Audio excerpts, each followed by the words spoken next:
So I want you to take your notebooks out and your pen because we're going to talk about nutrition. Nutrition the yoga way. So what does that mean, nutrition the yoga way? Well, yoga, we've been studying yoga. We know yoga is a philosophy, it's a way of thinking, and yoga actually in English means union, right? Being in union and being aware of our body, our mind, our beautiful spirit, being present, being in union with the moment.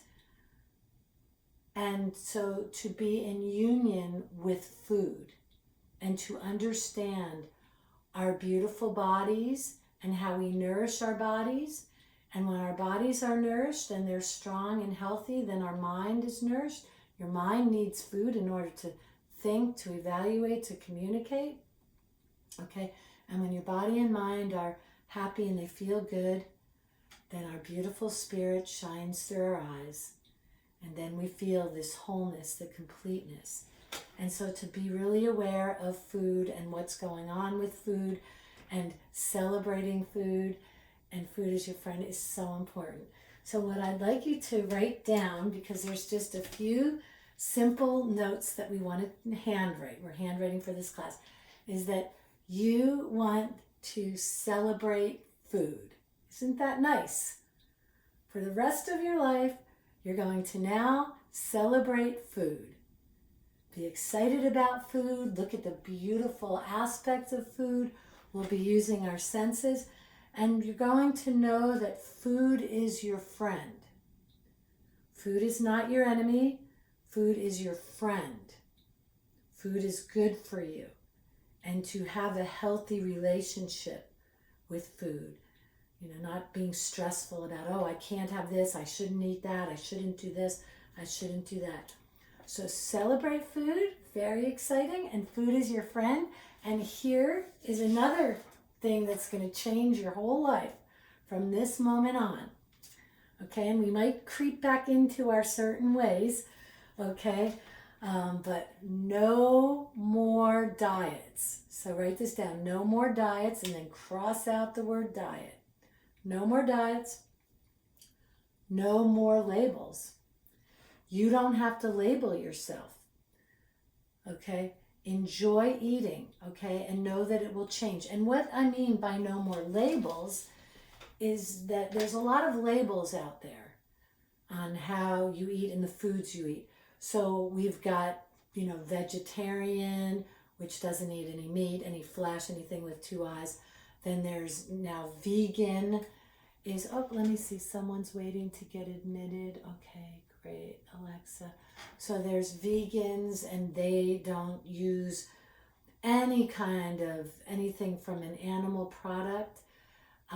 They don't even eat butter, okay, that comes from a cow, milk, honey from the bee. They don't have yogurt.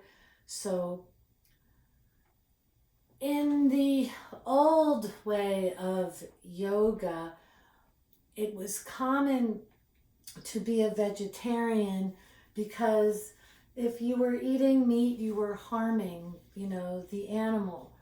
But then it came to realize that you also, when you cut the asparagus or you pull the carrot from the ground, you are also harming that vegetable because everything has a life force.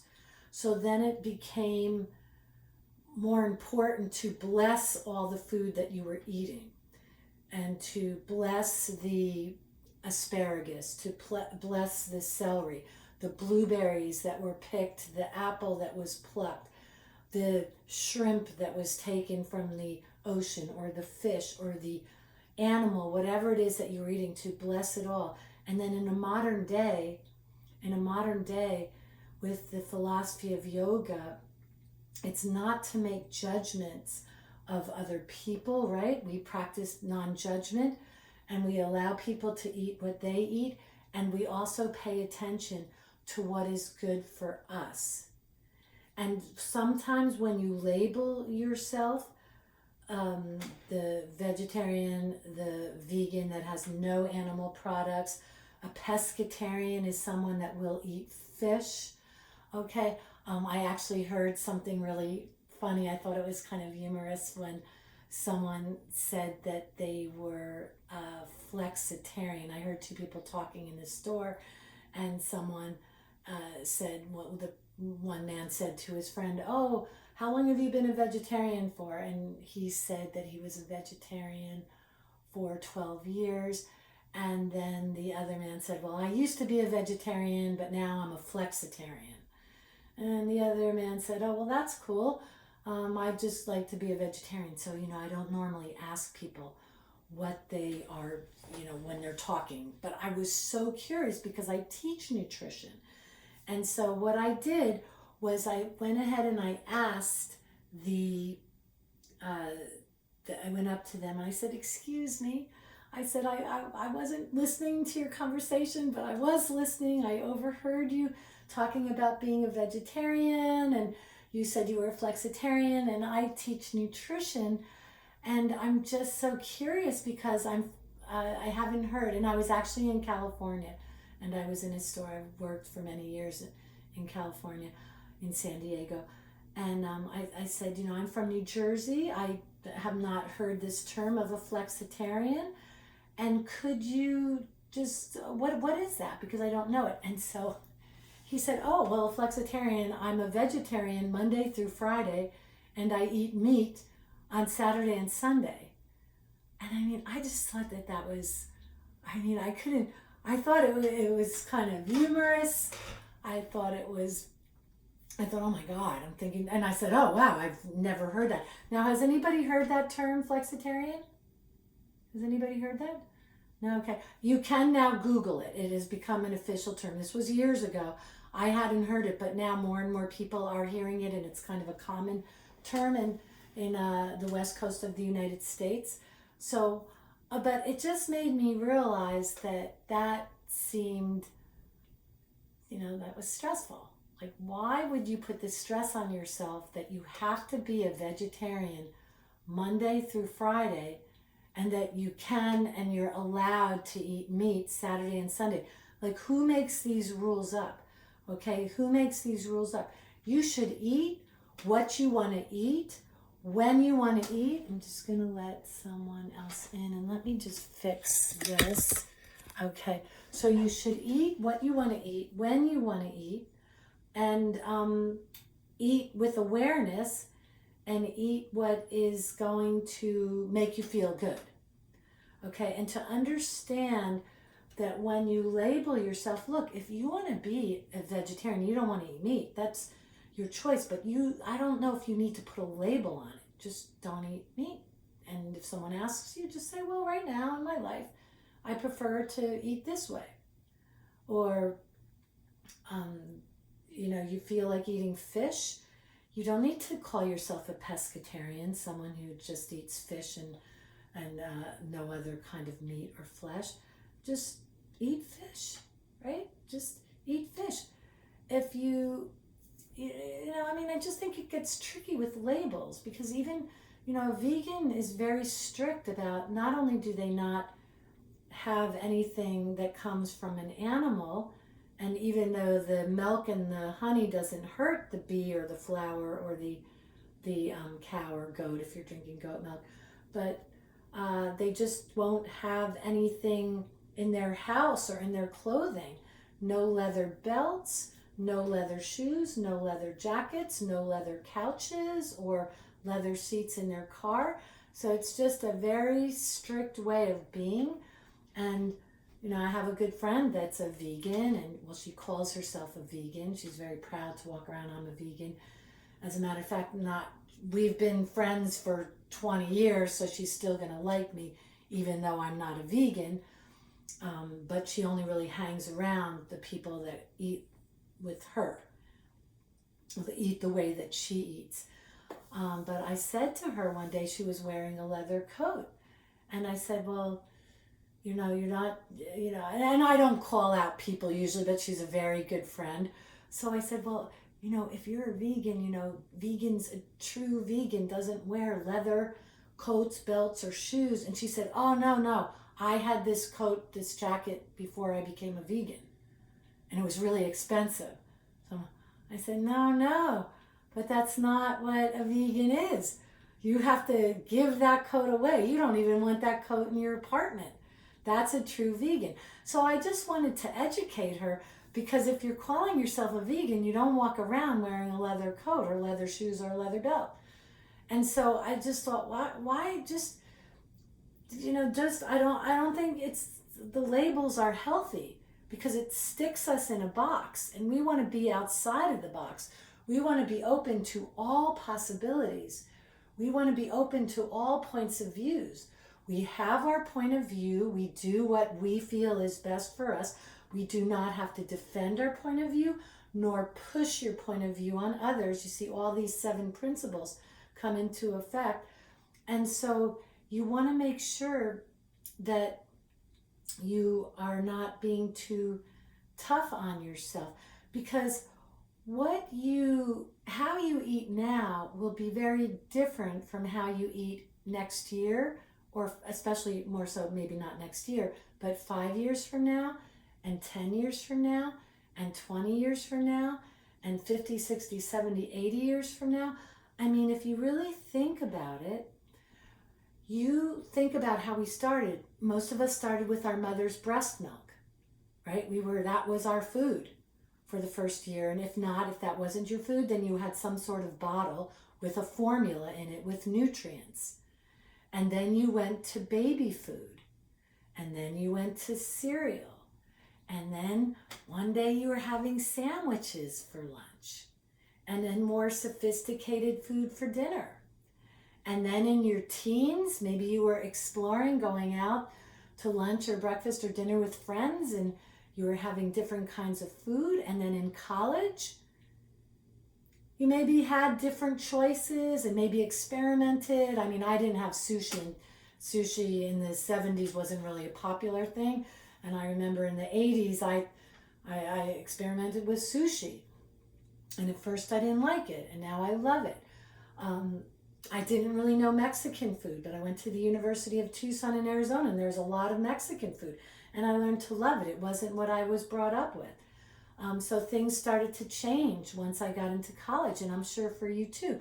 And of course, also sometimes in college, our choices, because of the cafeteria or our work schedule, we're eating a little more pizza, or we're eating food in the cafeteria, and it's not our parents' home-cooked meals. But then eventually, you're out of college, and then you're starting to cook a little bit more when you have your own apartment or your own house. And for the women, when you get pregnant, for those of you that decide to have children and you're pregnant, you might start craving foods that you never even liked before or thought about eating. You should ask your mother, guys and girls, ask your mom, hey mom, when you were pregnant with me, did you crave any food that you didn't normally eat? I mean, most pregnant women will tell you some were eating olives, some started eating, they couldn't get enough chicken, some weren't eating meat and then they wanted red meat. Other people were eating meat and when they were pregnant didn't want the meat. It's very important that you know that you have to go with the flow. It's like the waves in the ocean. You're not going to resist the waves in the ocean. You want to go with the flow and don't be so strict. And that's why I believe personally that labels, when you label yourself, it kind of constricts you. And we don't want to be constricted. And I was a vegetarian for about 15 years in my 20s because I thought that I had to be. And then I went to Italy when I was in my 30s with my fiance at the time, who's Italian. And I mean, his 2 aunts that didn't speak any English, we met them and stayed at their house for 3 days, 2 nights and 3 days. And one of the first dishes of 25 courses, they put out this meat, and I hadn't eaten meat in 15 years. And I didn't know how to explain to them that I'm a vegetarian, and I knew, and we're sitting at this small table, and the first platter of food was meat, and I'm with my feet under the table. Freddie, my former husband, we were kind of kicking each other lightly. like, oh my God, what am I going to do? And I knew that it would be really insulting and it would be really bad, because they were so happy about this tray of meat that they put out, that if I said no, and they didn't even understand English, I didn't understand Italian, so I just said, you know what? I'm just going to eat it. I'm going to eat it. I might not feel good because I haven't eaten meat in 15 years, but I'm going to eat it. And do you know what? Much to my surprise, I blessed all the animals, whether it was the cow, the lamb, the sausage, I didn't know what all this stuff was. I said, bless you animals. Thank you for sacrificing them for the nourishment of my body. I'm going to just celebrate this food and eat the food they've been preparing. And much to my surprise, not only did it taste good and I loved it, but I felt so strong the next day and that evening. It's almost as if I needed some vitamins and iron that was in meat for me. Now I have an older sister, a younger sister. My older sister has passed away, but while she was alive, and my younger sister and two half sisters, and they're vegetarians. And my younger sister, who I'm really close with, and she's 55, I'm 58, she's my younger sister by 3 years. At the age of 10, she just decided to stop eating meat. And it's not because my parents were vegetarians. It was just in her, she just didn't want to eat meat anymore. And then my parents didn't push it on her. And so she's been a vegetarian. And I mean, that has nothing to do with yoga. It's just what she liked or what she didn't like. And for me, I'm eating, hamburger meat and hamburgers and steak. I kind of like craved it when I was younger. And then I didn't eat it because I thought that was the proper thing to do, being a yoga teacher, because I read it somewhere that you shouldn't eat meat. And then after Italy, I started eating meat. And seriously, I came home and I have to tell you this, I was a closet meat eater for a couple of years because I thought that I was a bad person because I was eating meat. And then I realized, wait, hold on. Just because you do yoga or you meditate doesn't mean you have to be a vegetarian. And I actually physically need the meat. And that was in my 30s and 40s. And I ate lots of vegetables because I learned a lot about being a vegetarian and the importance of all the different vegetables, from Brussels sprouts to celery to different salads and arugula and beans and so many things, cauliflower, broccoli. I grew up eating broccoli and cauliflower and carrots, but I widened my horizons of different vegetables to eat and root vegetables. But I incorporated meat. And then at 58 years old, I think about 8 years ago, I kind of didn't want to eat so much meat anymore. And all of a sudden I started really liking more sushi, and I love salmon. And now I love salmon. And it's interesting, and it's okay. And I eat what I eat when I feel like it. And by the way, everyone, because we're all in the climate of winter, which is coming, and it's getting colder, your body, if you pay attention, is going to crave more warm food because we're part of nature. And you're going to start wanting, you're going to feel like more soups and stews. And I'm not saying that in the summer you don't have soup, but you're more wanting the warmer food because it's getting colder. You want the heavier food. Your body actually wants to gain a few pounds to insulate itself, okay, for the cold weather. And you're going to want different things and to pay attention to that because, eating, cold soup and cucumbers and more things that we would eat in the summertime aren't necessarily so conducive for the winter time. However, of course, I love cucumbers and cucumber salad, but I'm definitely going to have more stews, a warm yam with some butter on it. Tastes so good. A little heavier food. So pay attention. And what your friends eat. But what you eat because it's good for you and it feels right for you. All right, so really pay attention. You see, yoga teaches us to pay attention, to be aware, right? Being in union, being in yoga, let's use English, being in union means being aware. And so to really celebrate the food, don't have to label yourself, because that label is probably going to change. Okay? And you don't want to constrict yourself. You want to be open to all the possibilities and go with the flow. Okay? So I think this is really important, and to always pay attention. And you know that if you have an allergic reaction, let's just say to strawberries, when you eat strawberries, your lips swell, they swell up and they itch, or a banana or whatever it is, or maybe something just doesn't appeal to you. Like for me, the yellow runny part of an egg does not appeal to me. I don't know why, and it doesn't matter why.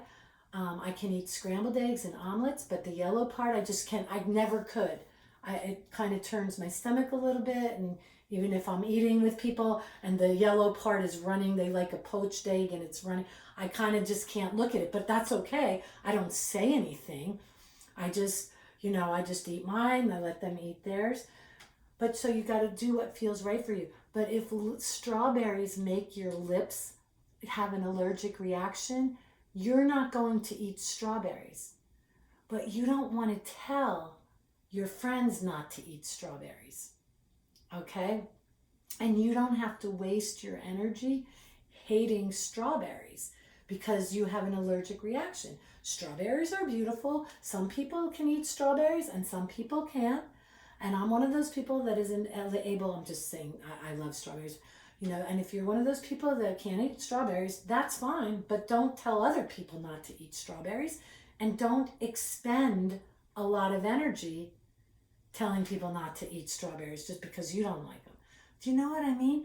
Let it flow, okay? And be easygoing about this. Now, this is so important, everyone. It's going to change your life and your relationship with food. We're going to celebrate food. Food is our friend, not our enemy.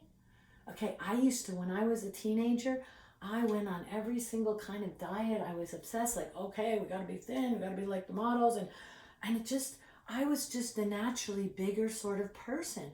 And I've thinned out, in my older age, okay, but I just was a little bit bigger, a little more strong, athletic, thicker, and it was fine once I accepted that. But I used to have these bouts, and I'm sure some of you have too, where I really loved chocolate chip cookies, but I thought chocolate chip cookies are bad for you. Chocolate chip cookies are fattening. You don't want to eat cookies, and it's not good for you. And so, food was kind of my enemy.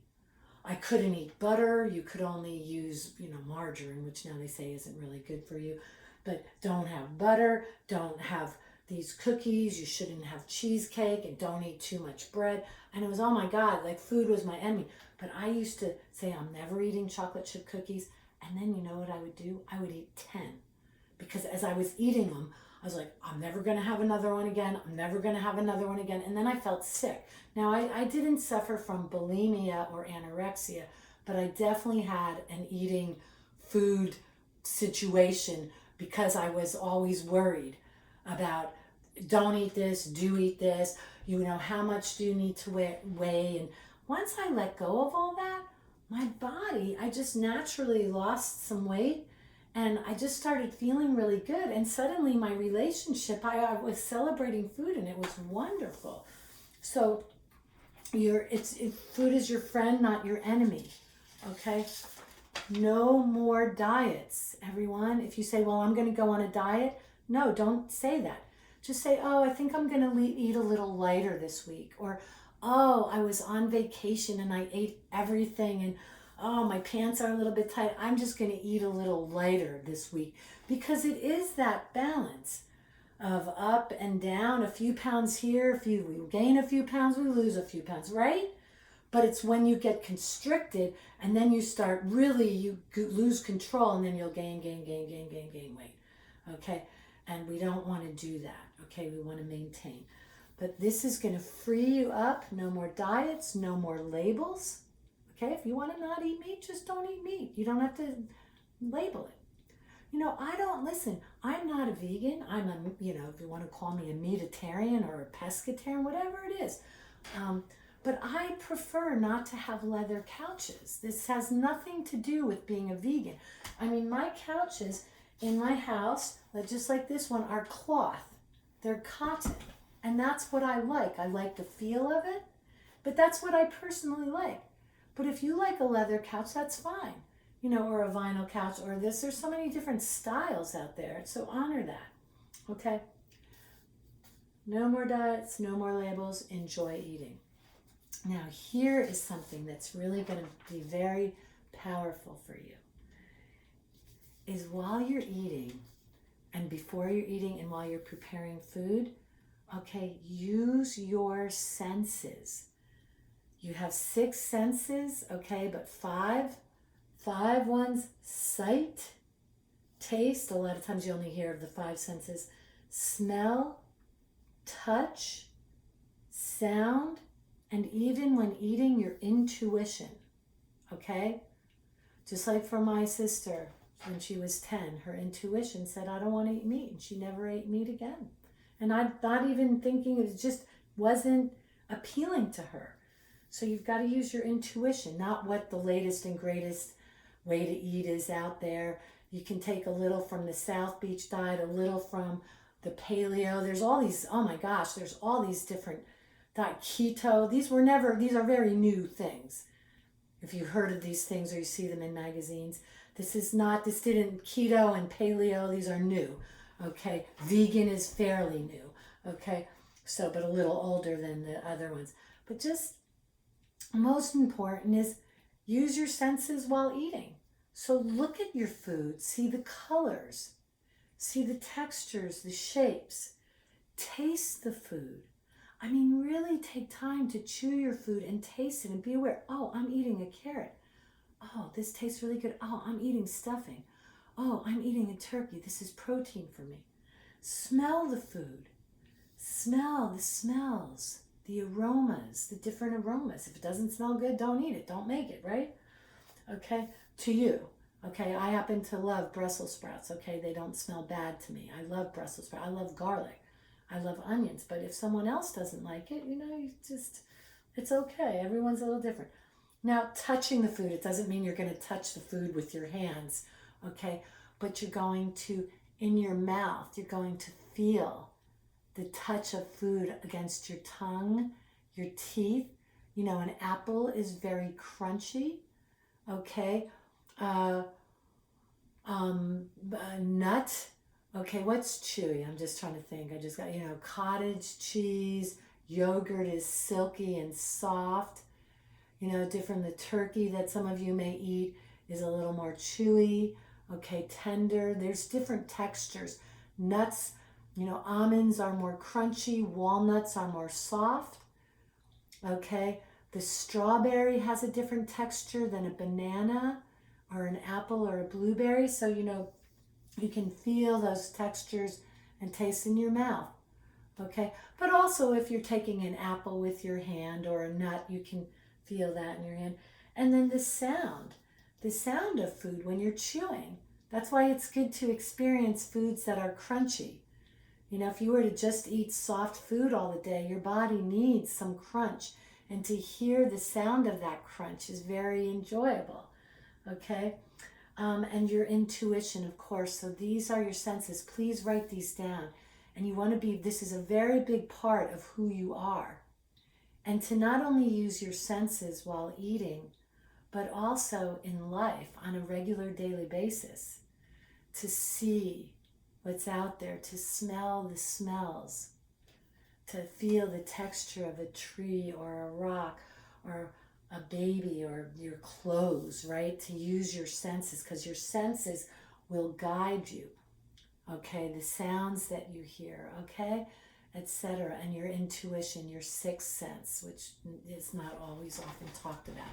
You hear about the 5 senses, but there's 6. Okay, so does anybody have any questions about that? This is the basic foundation of eating, and I like to call it the yoga way. And it's my idea of it. This is how I came up with this. So eating the yoga way. So anyway, now this is a perfect time. Thanksgiving is in front of us. So how can we celebrate food during Thanksgiving? How can we use our senses during Thanksgiving? How to be aware of what we're eating and the beautiful celebratory, the celebration of food that comes around this holiday. And it's a beautiful holiday, Thanksgiving. It's a beautiful holiday because all religions, all cultures in America can celebrate this beautiful holiday together. It is kind of lost around a lot of eating and sometimes overeating for people, and I'm going to ask you that this Thanksgiving, just this once, okay, and we don't have to talk about it at the table, but this is just your own personal journey, your own self-exploration, just once, to not overeat. And I did this 18 years ago, about 18 years ago. I decided just on my own, I said, you know what?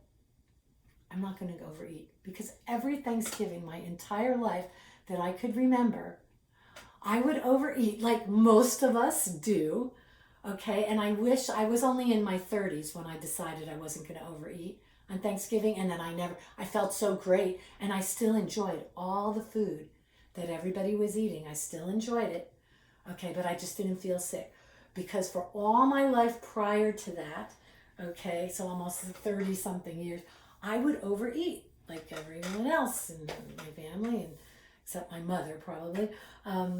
But I overate, and then I would sit on the couch, and usually some football was on or whatever, and I would have my hands on my belly. And of course I learned to wear the stretchy pants, you know, the Thanksgiving pants, or the holiday pants. Now I never wear tight pants, because tight pants that are uncomfortable. But now I wear regular pants that don't stretch out, and I dress up for Thanksgiving. I don't care if other people aren't dressed up. I dress up for Thanksgiving. I love dressing up. I think it's good to dress up. It's a nice holiday. You can never overdress, okay? But I would be on the couch with my hands on my belly, feeling so sick to my stomach, going, oh my God, I ate so much. Oh my God, why did I eat so much? How many people have done that? Raise your hand. Okay, so most of us, right? And it's just, and even the next day you don't feel good. And then the funny thing is, you were so full, but then you would eat some more in a few more hours, going, oh my gosh. It's really funny. We're such funny people. But so here's what I want you to do. Here is, first of all, you know, when I taught you how to meditate, I didn't say, okay, close your eyes and meditate, everybody. We spent 2 weeks talking about meditation, the benefits of meditation, why we meditate, how to meditate, what can occur when we meditate. So, I want to explain to you with overeating, okay? And by the way, this is just for us. You are not going to sit down on Thursday at the dinner table and say, okay, everybody, let's not overeat. Do not say that, okay? We are going to row our own boat, okay? Row, row, row your boat gently down the stream. We're not going to row other people's boats at the table and tell everybody not to overeat, or, hey, everybody, did you know your stomach is as big as your fist? Okay, so I want you to take your fist, okay? Take your fist like this. Put your hand around the base of your wrist, okay? Move your fist like this and look at it, okay? Did you know that this is the size of your stomach, right here? About the size of your stomach, and your stomach is here. Your stomach is not down here. This is your intestines, 28 feet of intestines. Your stomach is here, and it's about this big, okay?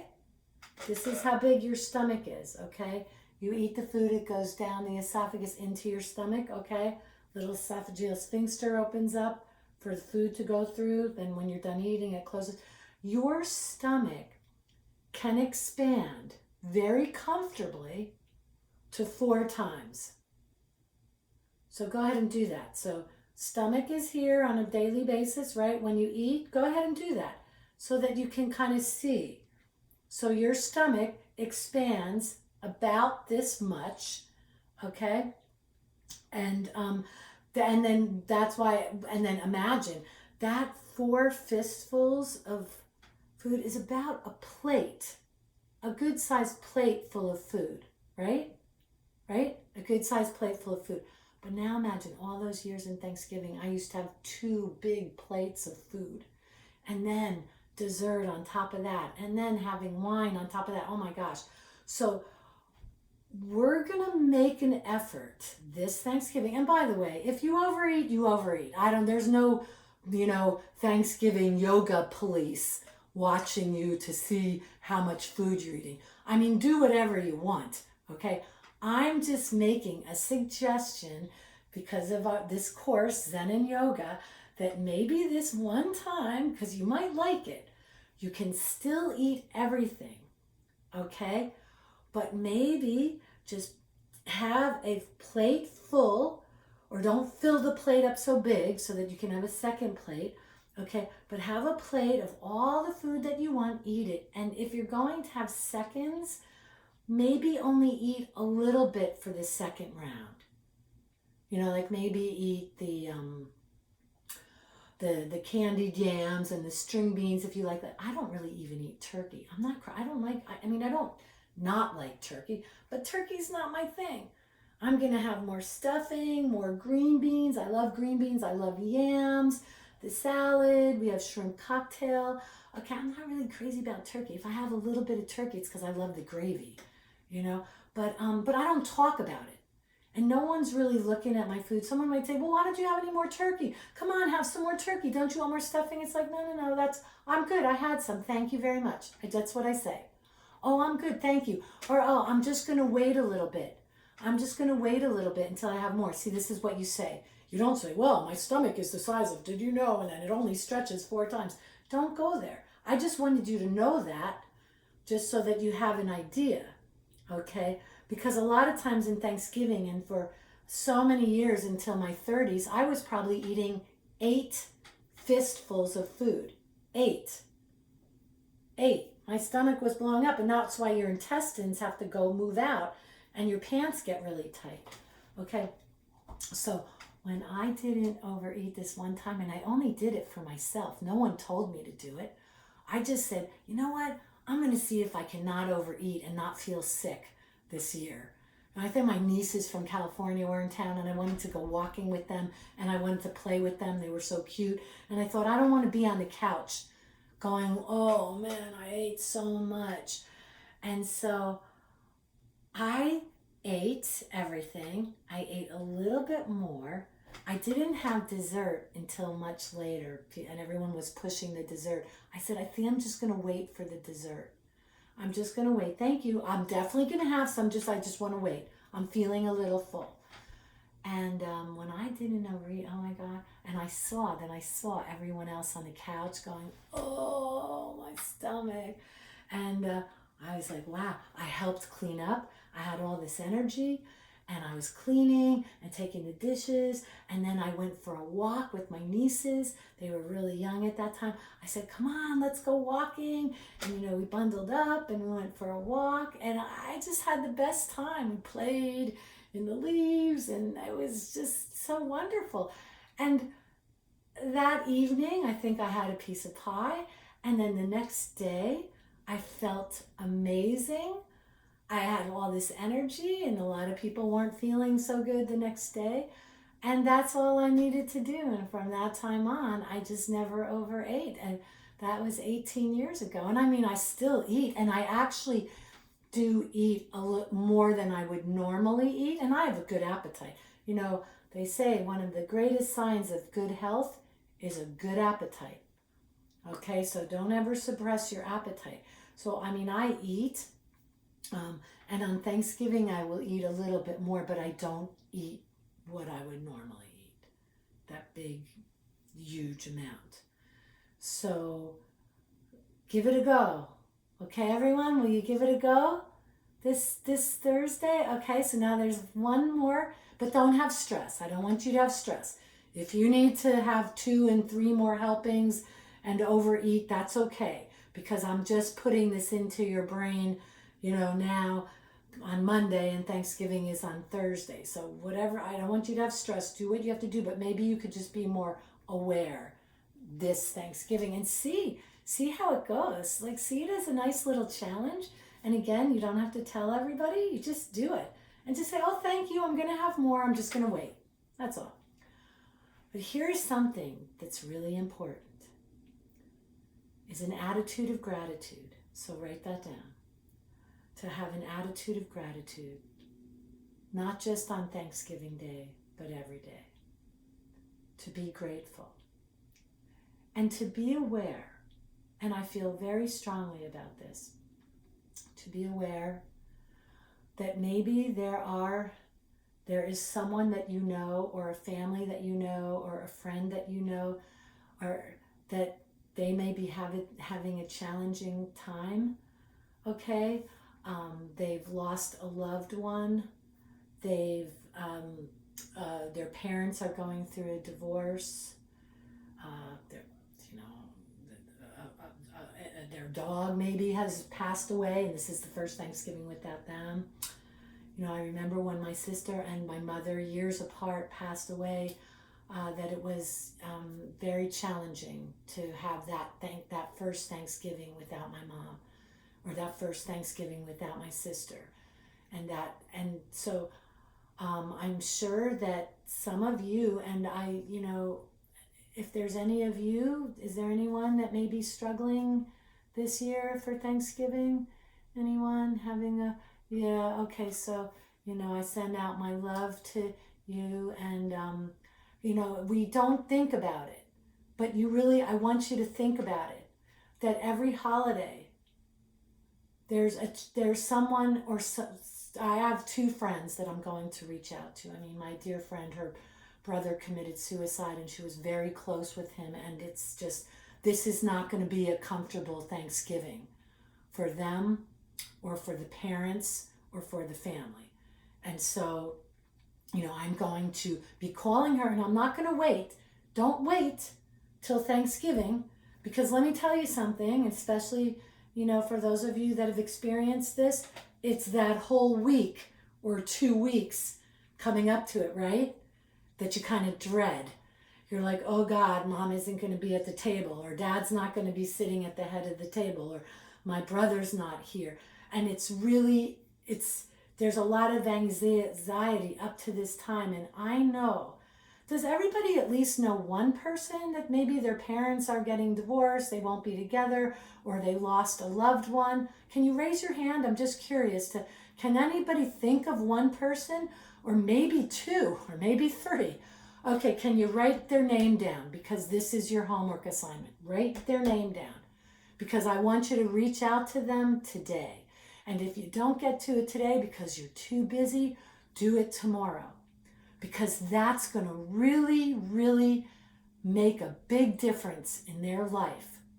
That someone was thinking about them, that would be you, and actually cared to say that, I'll be calling Francine, and I'll just be saying, hi Francine, I'm going to call today or first thing tomorrow morning.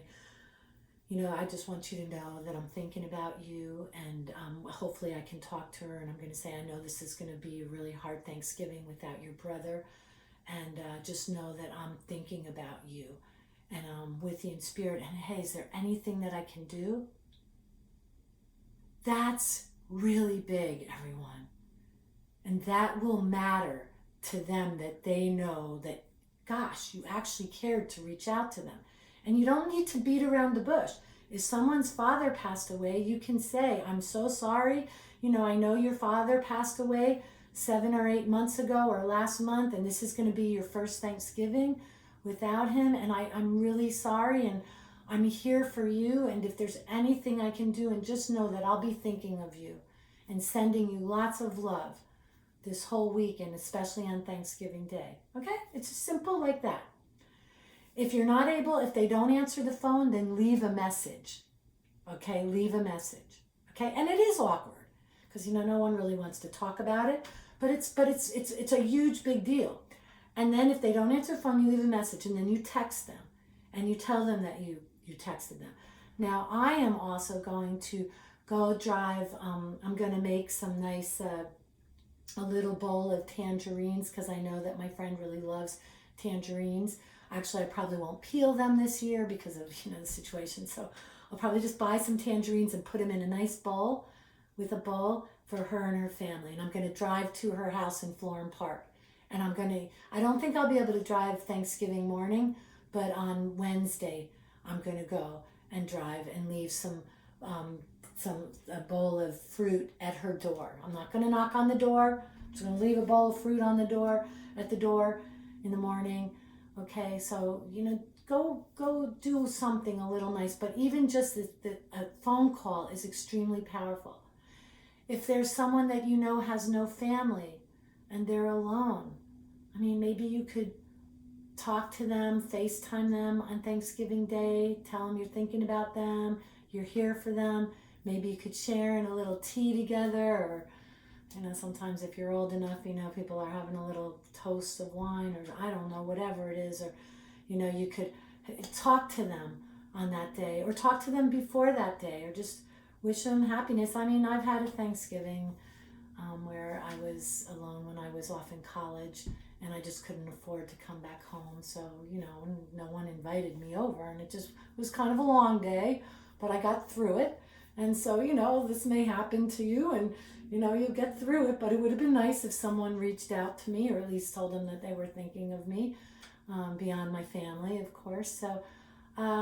So that's really important, and that's powerful, everybody. So you wrote down the names, and if you're not able to think of anybody, but every year, reach out to that person for whatever holiday, whether it's a Jewish holiday, a Catholic holiday, whether it's, New Year's, Thanksgiving, whatever it may be, okay? Because that makes all the difference in the world. And someone that lives a life of awareness, present moment awareness, whether it's through practicing yoga or just practicing being aware. It's just being aware to do this, because that's really powerful.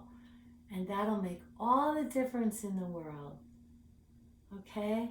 To reach out to that person or persons. Maybe there's 2, 3, 4, I think we could all find one person that may be going to have a challenging Thanksgiving for whatever reason, but maybe there's 2 or 3 or 4. Do that. That's huge.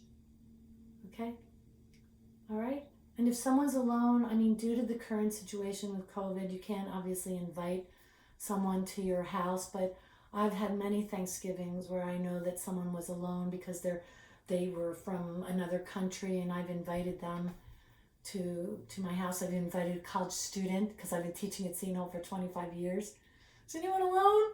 Come to my house. Come to my house.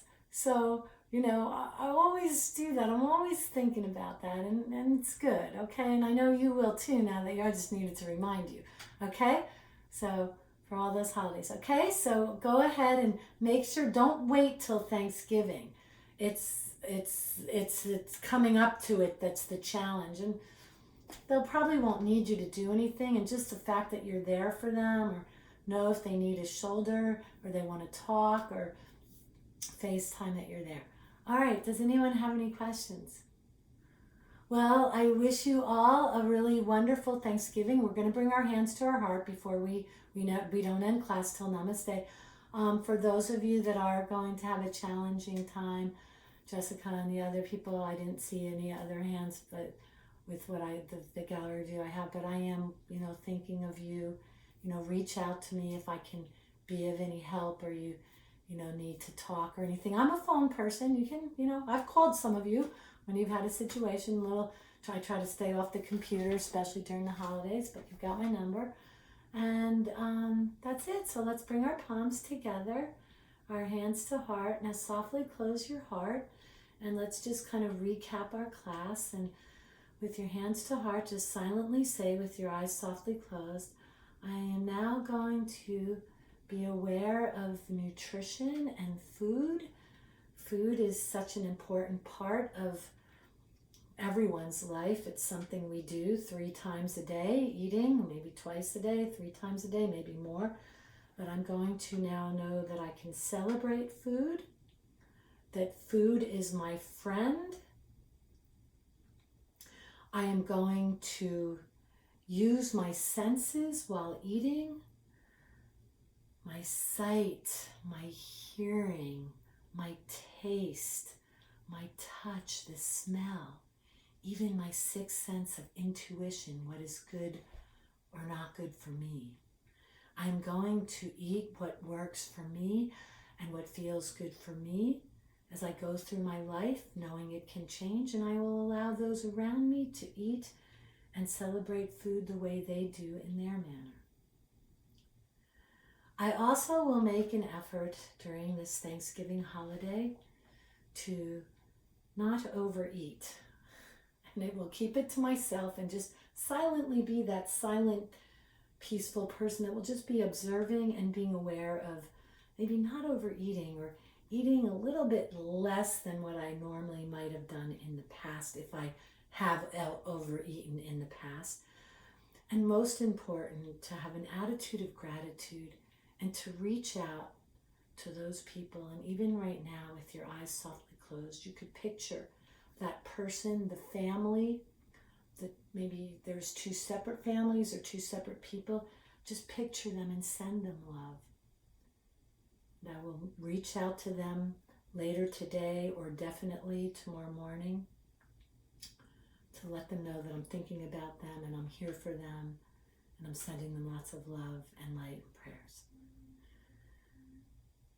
And I will always take care to nourish my body, mind, and soul as I now am aware of living a life of awareness in every aspect.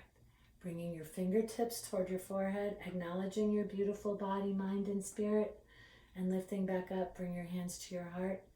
Take a bow to one another, wishing peace and happiness. Now go ahead and unmute and wish peace and happiness, and look at each other. Peace and happiness. Peace and happiness. And Happy Thanksgiving. Happy Thanksgiving to all of you. Enjoy yourselves, and I look forward to seeing you on Monday. Namaste. Have a great week. Okay, you too. Bye-bye. Namaste.